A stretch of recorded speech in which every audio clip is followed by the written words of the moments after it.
They lost everything. Everything they owned was in there, even their son's ashes.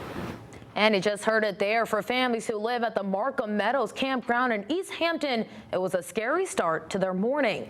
Fox 61's Victoria Anderson was on scene as crews fought the second alarm fire that destroyed a family camper and ended with at least one person in the hospital. A total loss. That's how neighbors here described the scene after a fire Saturday morning engulfed a camper home here at Markham Meadows Campground. I just saw big black flumes of smoke, and it was just engulfed in flames. Tears and terror. That's how neighbor Colleen Owens described what was supposed to be a typical Saturday morning. They were sitting at their kitchen table, and they said they smelled something electrical, like it was something hot, and then all of a sudden they saw smoke, and then the back room just burst into flames.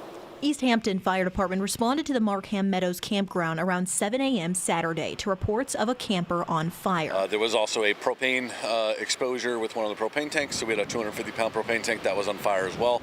East Hampton Fire Chief Robert Rainville told us nearby propane tanks and a whipping wind spread the damage to a nearby camper. His wife tried putting the fire out. She got her hair got singed and she got a burn on her head. Officials confirmed that one of the victims was transported to the hospital with smoke inhalation, but reported no other injuries on scene. The East Hampton Fire Department received help from several nearby departments, including Portland and Colchester.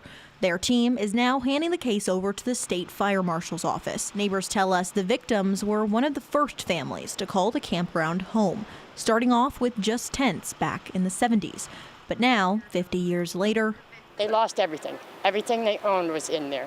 And some of the neighbors I spoke to said they plan to start a fundraiser for the families that were affected, and we'll share more on that when we learn more. In East Hampton, Victoria Anderson, Fox 61.